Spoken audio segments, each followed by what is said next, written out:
funeral service in Westchester was flawless. Black umbrellas, lilies the color of bone, and a widow who had practiced her tears in the vanity mirror just an hour before. Elena thought the hardest part would be pretending she missed him, but the terror truly began when she looked across the open grave and saw a man in a trench coat who knew exactly what she had whispered to her husband the night he died. There is a silence in this marriage that screams louder than any accusation, and the secrets buried here aren't staying underground. If you find yourself drawn to the beautiful, dangerous lies we tell the ones we vowed to love, stay with me and let's uncover what happens when the dead don't stay dead. The rain in Westchester didn't wash things clean. It just made the dirt heavy. It turned the freshly dug earth of the cemetery into a thick, clinging mud that threatened to swallow the heels of the mourners gathered around the mahogany casket. Elena Vance stood under the shelter of a large black umbrella held by her husband's chauffeur, Arthur. She was conscious of the picture she made, the grieving widow in vintage Dior, her face obscured by a delicate lace veil, her posture rigid.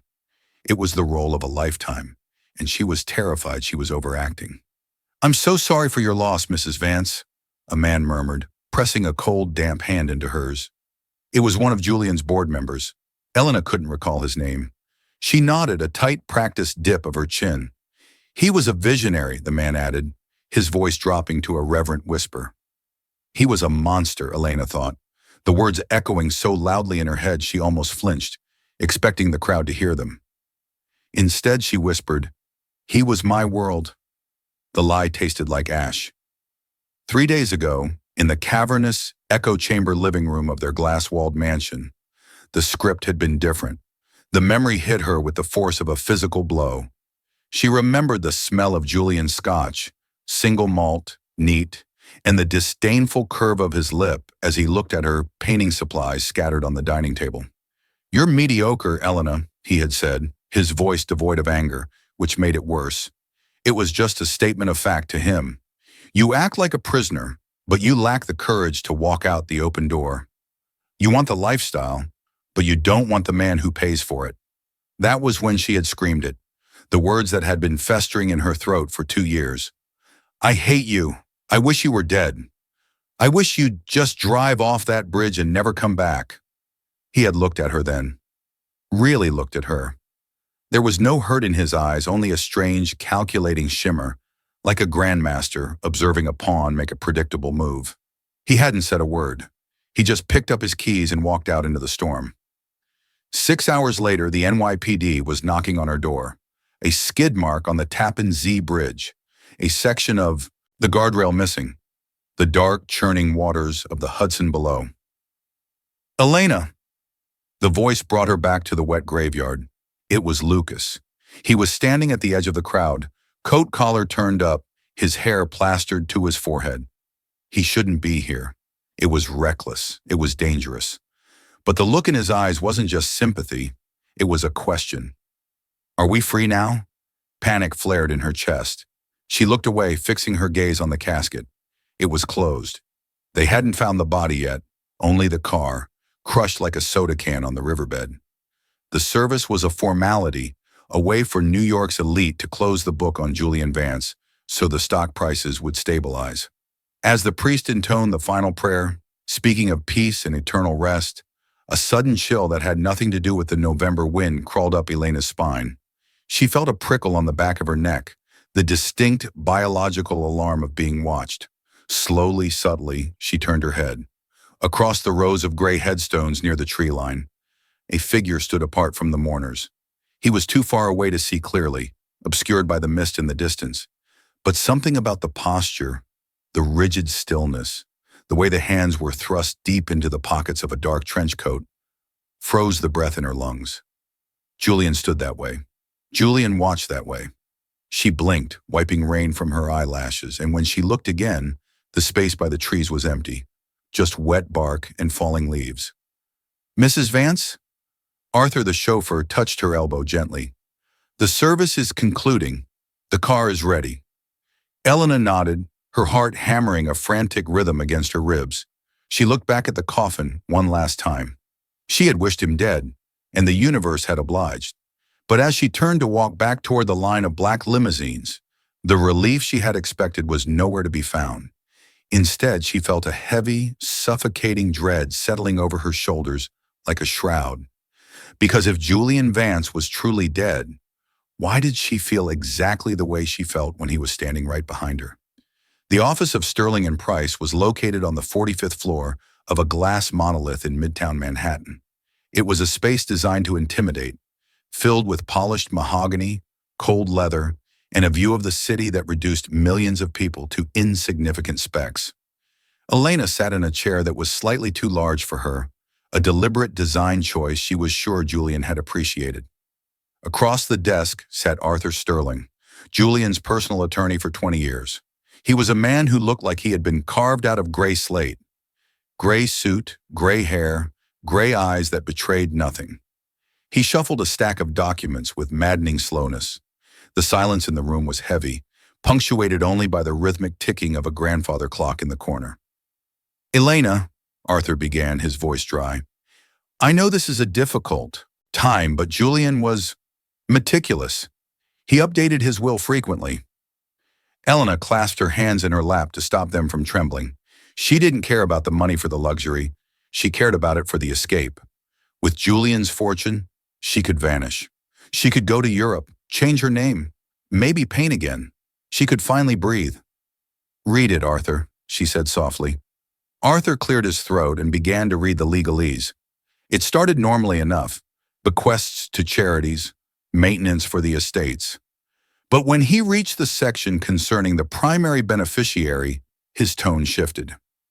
"To my wife, Elena," Arthur read, pausing slightly, "I leave the residency rights to the Westchester estate, provided she maintains it as her primary dwelling for a period of no less than 1 year. Regarding the liquid assets, stocks, and remaining capital," Arthur looked up over his spectacles, "these have been placed into a blind trust. You will receive a monthly stipend, Elena. Modest, but sufficient." Elena felt the blood drain from her face. "A stipend? A blind trust? Arthur, I'm his widow. I'm the sole heir." "You are the beneficiary, not the trustee," Arthur corrected gently but firmly. Julian felt that, given your lack of financial experience, it was best to protect the principal. It was a slap in the face from the grave. Even in death, Julian was controlling her allowance. He was ensuring she couldn't run. She would have to stay in that glass house, living on his terms, begging his ghost for money. "Is that it?" Her voice was brittle. "Not quite." Arthur reached into a drawer and pulled out a thick, cream-colored envelope. It was sealed with red wax, stamped with Julian's signet ring. "He left this for you. My instructions were to give it to you only after the reading of the will." Elena reached out, her fingers brushing the textured paper. She recognized the handwriting immediately. Sharp, angular, precise. To Elena. She broke the seal. Inside was not a document, but a small silver key and a single sheet of stationery. She unfolded the paper. There was no date at the top, but the ink looked fresh, the pressure of the pen marks heavy. "My darling Elena, if you are reading this, then I am gone, and you have finally gotten your wish. I assume the police told you it was an accident. You and I both know there are no accidents in this life, only consequences. You asked for freedom. I am giving it to you, but freedom has a price. Go to the bank, box 404. The key is in your hand. Do not disappoint me, Elena. I'll be watching. J." Elena dropped the letter. It fluttered to the desk like a dying bird. Her breath hitched, turning into a shallow gasp. "Arthur," she whispered, staring at the paper. "When did he give you this?" Arthur glanced at his logbook. He had a courier deliver it to the office at 4 p.m. on Tuesday. Tuesday evening was when they had the Awan fight. Tuesday night was when he died. He had sent this letter before he came home, before she screamed that she wished he was dead, before he drove off the bridge. The room seemed to tilt. The view of Manhattan blurred into a smear of gray and steel. This wasn't a tragedy. It wasn't a suicide of passion. It was a script. Julian had written the ending before the scene had even begun. "Are you all right, Elena?" Arthur asked, though he didn't move to help her. Elena snatched the key from the desk, her fist closing around the cold metal so tight it bit into her palm. "I have to go," she said, standing up abruptly. She walked out of the office, the sound of her heels on the marble floor echoing like gunshots. She entered the elevator and pressed the button for the lobby, her reflection in the brass doors staring back at her, pale, wide-eyed, and trapped. "I'll be watching." The elevator descended rapidly, dropping her stomach, but the sensation of falling had started long before the doors closed. The vault of the First National Trust was 3 stories underground, a place where the air was recycled, cool, and smelled faintly of copper and old paper. It was a mausoleum for the living secrets.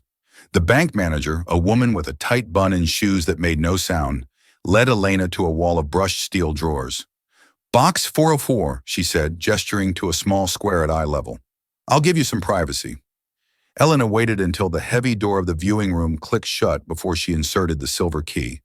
Her hand was steady now, a calmness born of adrenaline taking over. She turned the key. The lock tumbled with a satisfying, heavy thunk. She pulled the long metal drawer out and set it on the wooden table. Inside there was no cash, no diamonds, no deeds to property. There was only a thick manila envelope and a sleek black tablet device. Elena reached for the envelope first. It was unsealed. She slid the contents out, and a cascade of glossy 8x10 photographs fanned across the table. The breath caught in her throat, turning into a strangled sound. The first photo was grainy, taken from a distance. It showed her and Lucas at a small cafe in the village, her hand resting over his on the table. The date stamped in the corner was 6 months ago. The second photo was clearer. She was stepping out of a taxi in front of Lucas's loft in Brooklyn, checking her phone, looking over her shoulder. The look on her face, guilt, excitement, fear, was captured in high definition. The third photo made her stomach turn. It was taken through the window of Lucas's apartment. The blinds were partially drawn, but the silhouette was unmistakable. They were embracing. Elena dropped the photos as if they were burning her skin. He knew. Julian had known. Not just recently, but for months. He had watched her lie to him over dinner. He had watched her invent excuses about gallery openings and charity galas. He had watched, and he had said nothing. The silence in their marriage hadn't been indifference. It had been an interrogation room where only one person knew the mirror was two-way. Her hands trembling, she picked up the black tablet. There was a sticky note attached to the screen. "Press play." She pressed the button. The screen flared to life. Julian appeared. He was sitting in his study, the wall of books behind him, wearing his favorite cashmere sweater. He looked calm, composed, almost paternal. "Hello, Elena," the digital Julian said. His voice was rich, filling the small soundproof room. "If you're watching this, the inevitable has happened. I know you're frightened. I know you're confused, but I need you to listen closely." On screen, Julian poured himself a drink. He took a sip, his eyes looking directly into the camera lens, effectively looking directly at her. "I know about Lucas," he said. Elena flinched. "I've known since the beginning," he continued, his tone devoid of jealousy. "At first I was angry, but then I watched you. I saw a light in you that I haven't seen in years. You were happy, Elena. Reckless, foolish, but happy. And I realized, I am the anchor dragging you down." He leaned forward, the camera zooming in slightly on his intense gray eyes. "I am a dying man, Elena. The doctors gave me a diagnosis 6 months ago. A degenerative condition. Ugly. Painful. I won't bore you with the details, but I refuse to let you watch me with her. I refuse to become a burden you resented even more than you already do." Elena stared at the screen, tears pricking her eyes. Dying? He was sick. "So," Julian said, swirling the amber liquid in his glass, "I made a choice. I chose to exit the stage before the curtain fell. The accident, it was my gift to you. I removed the obstacle. You are young, you are beautiful, and now you are free. Be with him. Be happy. Don't mourn a man you stopped loving years ago." The screen went black. Elena sat in the silence of the vault, the hum of the ventilation system roaring in her ears. A sob broke from her chest, racking her body. He had done this for her. He had staged his death, committed suicide effectively, to set her free because he was dying. The guilt that had been a heavy stone in her gut suddenly expanded, crushing her lungs. She had hated him. She had wished him dead. And all the while, he was protecting her from his illness, planning his own sacrifice. She looked down at the photos again. The surveillance suddenly looked different. Was it stalking? Or was it a man trying to make sure his wife would be taken care of after he was gone? But then, her eyes caught a detail in the corner of the video's freeze frame, which was still lingering on the tablet. On Julian's desk in the video, there was a newspaper. The headline was visible: "Market Crash. Tech Stocks Tumble." That newspaper was from yesterday. Elena's blood ran cold. The letter in the lawyer's office said he wrote it on Tuesday, the day he died. But the video had to have been recorded before Tuesday if he planned the crash. She zoomed in on the frozen image. The date on the paper was unmistakably from the morning after the crash. The tablet slipped from her numb fingers and clattered onto the metal table. He wasn't dead. He couldn't be dead. If that video was recorded yesterday, he was alive when the police were dragging the river. He wasn't sacrificing himself. He was rewriting the story. And she was the only audience member who didn't know it was fiction. Elena met Lucas in the corner of a crowded Starbucks on 57th Street, a place so public and chaotic that she hoped the noise would scramble any listening devices. She hadn't slept. The image of the newspaper date on the tablet screen was burned into her retinas like a welding flash. Lucas reached for her hand across the small table, his fingers stained with charcoal and paint. "Elle, you're shaking. Talk to me. What happened at the bank?" Elena pulled her hand away as if his touch were radioactive. She looked at him, his messy hair, his earnest eyes, his poverty which had once seemed so romantic and now just looked vulnerable. Julian would crush him. If Julian was alive, and if he had watched them for months, he had spared Lucas only because it suited his narrative. That narrative had changed. "We can't see each other anymore," she said, her voice flat, robotic. Lucas blinked, stunned. "What?" "Elena, he's gone. You're free. This is the guilt talking. It's the shock." "It's not guilt," she hissed, leaning in, her eyes darting to the CCTV camera in the corner of the shop. "It's survival. You don't understand who he was. You don't understand what he is capable of." "He's dead, Elena," Lucas said gently, lowering his voice. "Is he?" She stood up, wrapping her coat tighter around herself. "Don't call me. Don't come to the house. If you love me, Lucas, stay dead to me."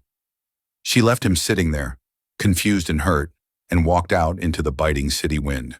She couldn't explain that she was saving him. In Julian's script, the lover was a prop, and props could be discarded. The drive back to Westchester was a blur. When the iron gates of the Vance estate swung open, the modern glass mansion loomed ahead like a transparent fortress. It sat on a cliff overlooking the Hudson, beautiful and cold. Julian had designed it himself. He loved the visibility.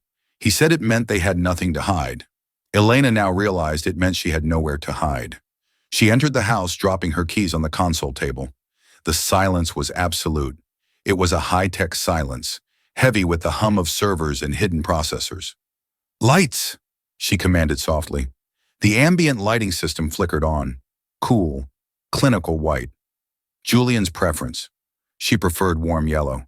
"System, change lighting to warm." 30%, she said. The lights shifted to gold for a second, then snapped back to clinical white. Elena frowned. She walked to the wall panel and tapped the manual override. It didn't respond. The screen read, "Administrator access required." "I am the administrator now," she muttered, frustration rising. She walked into the living room. The air was freezing. She hugged her arms. Julian kept the house at exactly 68 degrees, winter or summer. He said the cold kept the mind sharp. Elena had spent 5 years wearing cashmere sweaters indoors. She checked the thermostat.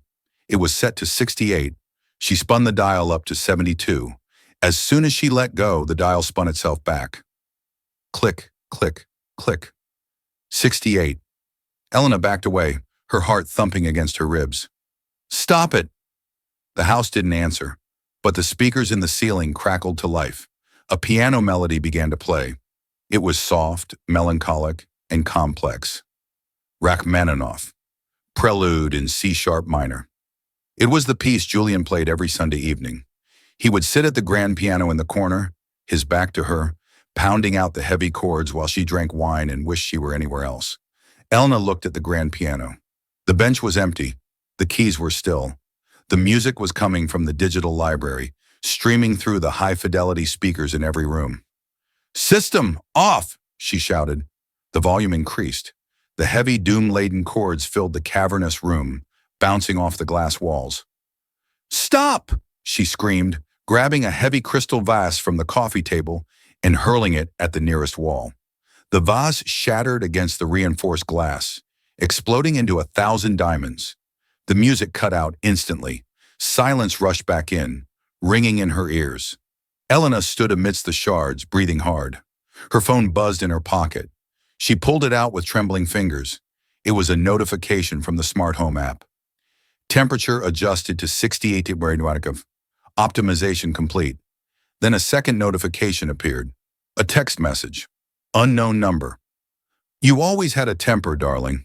Careful. You'll cut yourself." Elena dropped the phone. It landed face up on the rug. She stared at the text, then slowly lifted her head to look at the ceiling, where the smoke detectors and motion sensors blinked with tiny rhythmic red lights. He wasn't in the Hamptons. He wasn't in a grave. He was in the walls. He was in the code. He was everywhere. "Where are you?" she whispered to the empty room. The lights dimmed slowly, theatrically, until she was standing in the dark, illuminated only by the pale glow of the moon through the floor-to-ceiling windows. Elena met the private investigator in a diner in Queens, miles away from the polished surveillance of Manhattan and the suffocating silence of Westchester. The venue was deliberate.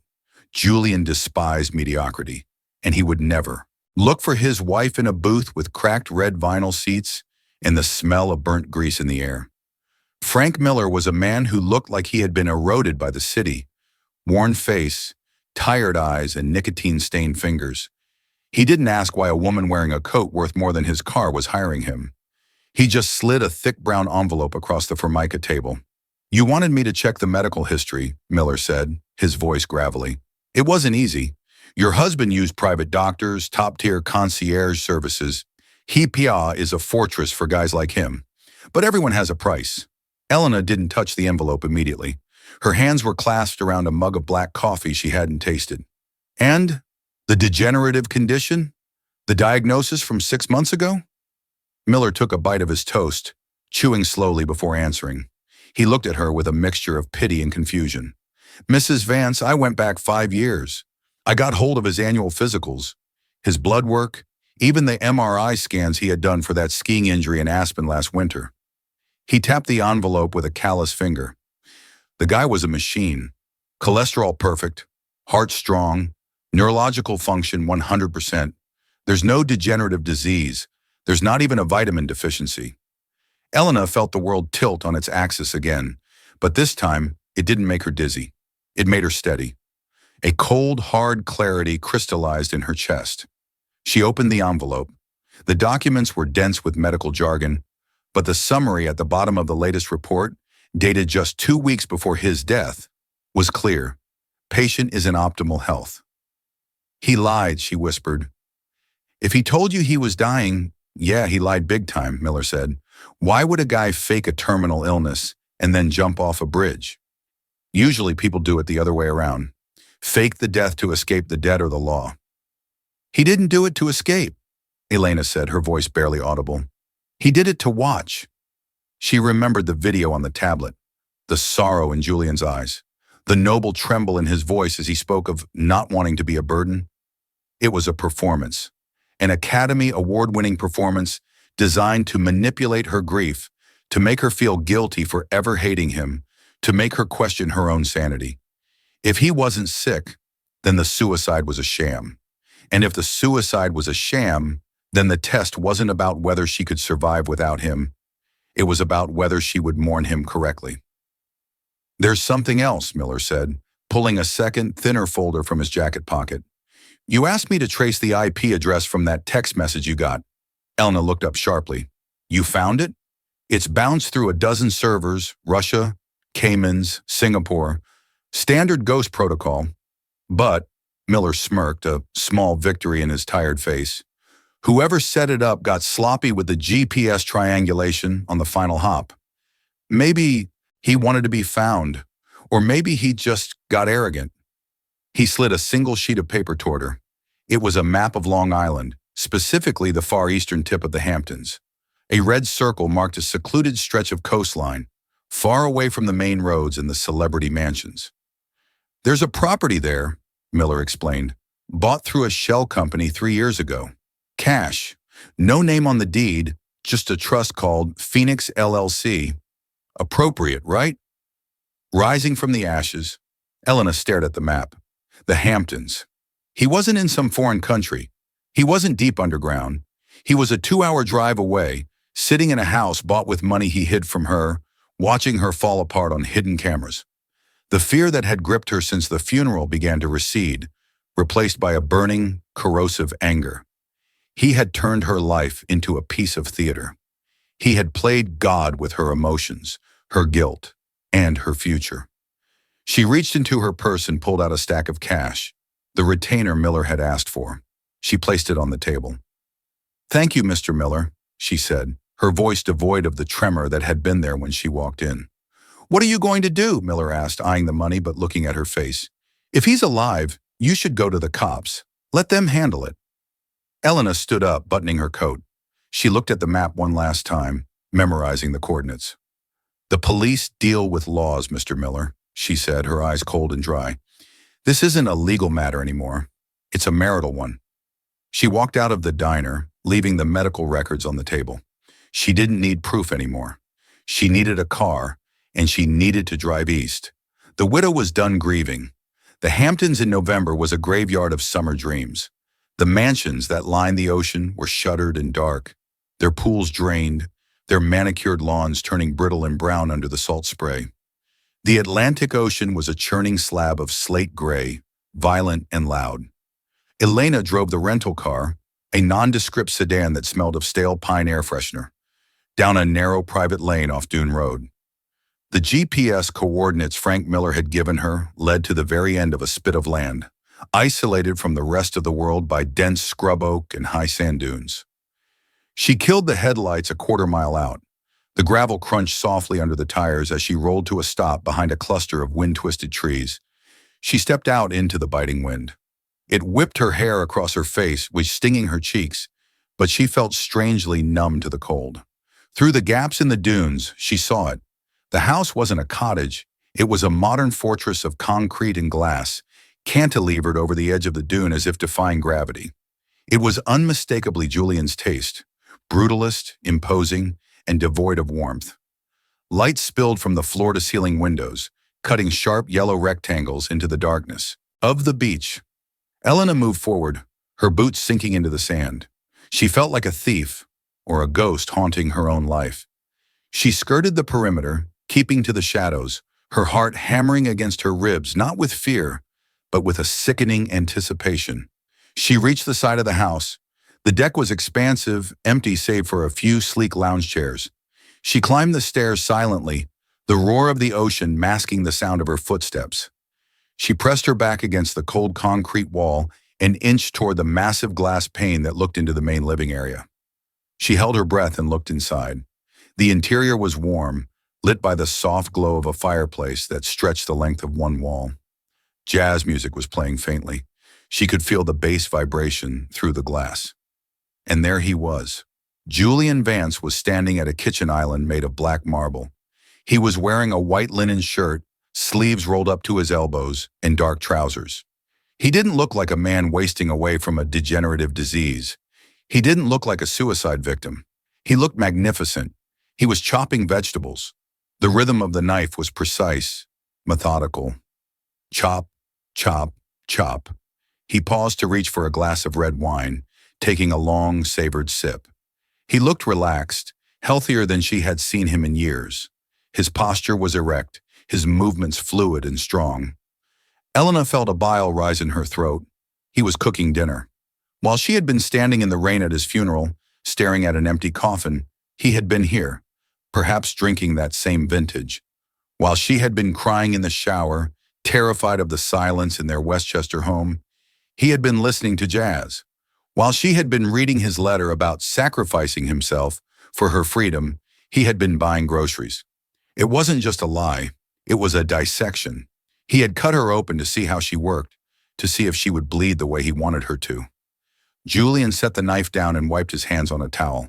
He picked up a remote control and pointed it at a wall-mounted screen. Elena shifted her angle to see what he was watching. It wasn't the news. It wasn't a movie. It was a live feed. Grainy black and white footage filled the screen. It showed a bedroom, her bedroom in Westchester. The bed was empty, the sheets unmade. Julian frowned, leaning closer to the screen. He tapped the remote, switching cameras. The living room, empty. The kitchen, empty. He checked his watch. He looked annoyed. Not worried. Annoyed. Like a director whose lead actress had missed her cue. Elena realized then that the game was still being played. He was waiting for her to come home. He was waiting to watch her grieve, to watch her suffer in the trap he had built. But the stage was empty. Elena stepped back from the window, the wind tearing at her coat. She wasn't the actress anymore. She wasn't the prop. She was the storm outside his window, and he had no idea the glass was about to shatter. She walked to the sliding glass door. It was unlocked. Of course it was. He was a dead man. Who would come looking for a ghost? She slid the door open. The sound of the ocean rushed into the warm, quiet room. Julian turned, his glass of wine halfway to his mouth. The wind from the Atlantic swirled into the room, carrying the scent of salt and impending rain. But neither of them moved to close the sliding glass door. The temperature in the room dropped instantly, yet the chill radiating from Julian Vance was far colder than the November gale. Julian didn't drop his wine glass. He didn't stumble. He simply lowered the crystal stemware to the marble counter with a soft clink, his hand perfectly steady. He looked at Elena, standing in his doorway, hair whipped by the wind, eyes dark and unreadable, and he smiled. It wasn't a smile of joy. It was the smile of a chess player who realizes his opponent has made an interesting, if futile, move. "You're early," Julian said. His voice was smooth, the familiar baritone that had once commanded boardrooms and charity galas. "I expected it would take you at least another week to decode the IP trace. I underestimated your resourcefulness, Elena. That's a pleasant surprise." Elena stepped inside, the heels of her boots echoing on the polished concrete floor. She didn't shout. She didn't scream. She felt a strange, crystalline clarity, as if her emotions had been cauterized. "You're not dead," she stated. It wasn't a question. "Obviously," Julian replied, picking up a linen napkin to dab his lips. "And you look terrible, darling. Grief doesn't suit your complexion. You've lost weight." "I thought you were at the bottom of the Hudson," she said, walking further into the room, her eyes locking onto the wall of monitors behind him. She saw her own empty bedroom on the screen. "I mourned you. I buried an empty casket." Julian sighed, a sound of theatrical, weary patience. He walked around the kitchen island, closing the distance between them, but stopping just out of reach. "It was necessary, Elena. We were stagnant. You were drifting away from me, dabbling in petty distractions."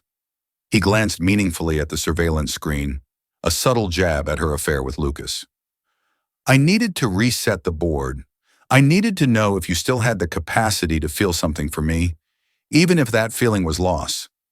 He reached out, his fingers brushing a stray lock of hair from her face. Elena didn't flinch, but she didn't lean into it either.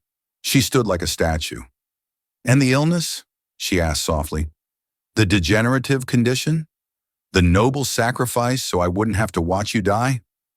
Julian's expression softened into a mask of tragedy.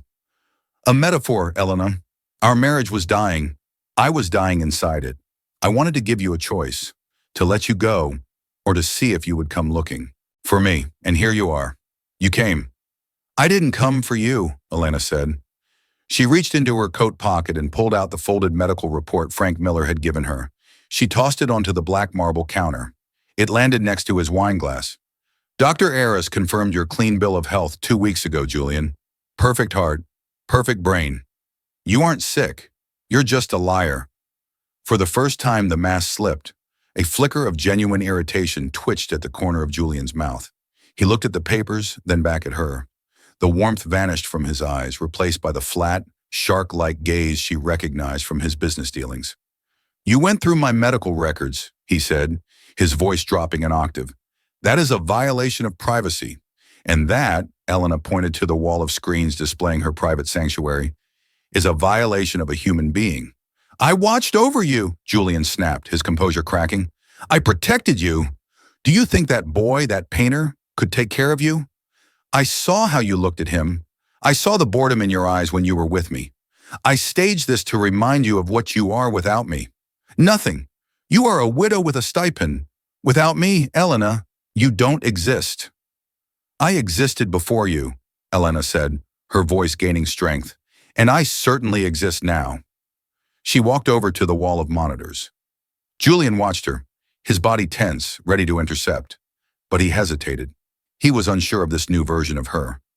"You wanted to see if I would break," Elena said, looking at the gray image of her unmade bed. "You wanted to see me cry. You wanted to be the director of my pain because it's the only way you feel powerful." She turned to face him. "But the play is over, Julian. The curtain is down. And the audience?" She gestured to herself. "She's walking out." "You can't walk out," Julian scoffed, regaining his arrogance. "You have no money. The accounts are frozen. The will is ironclad. If you leave with nothing. If you stay, we can start over. We can be better. I forgive you for Lucas. I forgive you for everything." Elena laughed. It was a dry, humorless sound that seemed to rattle the glass walls. "You forgive me?" She shook her head, backing toward the open door. "You still think this is about negotiation. You think this is a transaction. Everything is a transaction, Elena." "Not this," she said, stepping back into the wind. "You're legally dead, Julian. The world thinks you're gone. You went to such great lengths to erase yourself." She paused, her silhouette framed by the dark, churning ocean behind her. "I think I'm going to let you stay dead." "Elena," he barked, stepping forward, his authority panic-stricken. "Don't be stupid. You need me." "I used to think that," she said. "But then I saw you chopping vegetables while I was planning your funeral. And I realized, I don't miss you. I don't hate you. I just don't care." She turned her back on him and walked into the darkness. "Elena!" She didn't look back. She walked toward the car, her mind racing not with fear, but with a plan. He was dead to the world. He had given her the ultimate weapon, his own absence, and she knew exactly how to use it. The drive back from the Hamptons was silent, but it was the silence of a church after a storm, not the silence of a tomb. Elena did not speed. She drove the speed limit, watching the white lines on the highway blur into a continuous ribbon of freedom. She arrived at the Westchester estate just as the sun was breaking over the Hudson River, painting the gray water in strokes of violent orange and bruised purple. The glass house stood waiting for her, the smart system humming with the efficiency Julian had programmed into it. She walked inside, but she didn't take off her coat. She didn't check the thermostat. She didn't look at the cameras. She knew he was watching. In fact, she counted on it. Elena walked directly to the master bedroom. She pulled a single suitcase from the closet, the small leather carry-on she used for weekend trips, not the massive trunks she used for the galas in Europe. She packed efficiently. No gowns, no jewelry Julian had bought her, no heirlooms. She packed her paints, her brushes, a few sweaters, and the comfortable jeans Julian despised because he said they made her look common. When the bag was zipped, she went to the desk in the study.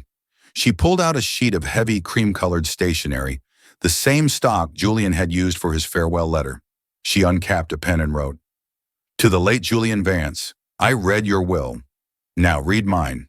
I am not exposing you. That would require me to speak about you, and I am done letting your name occupy space in my mouth.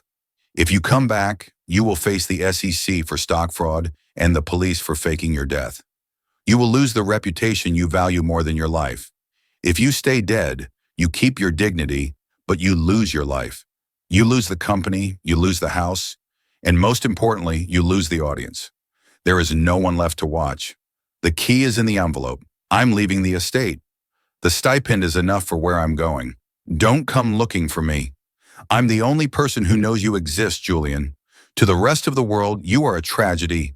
To me, you are a ghost." Rest in peace, Elena.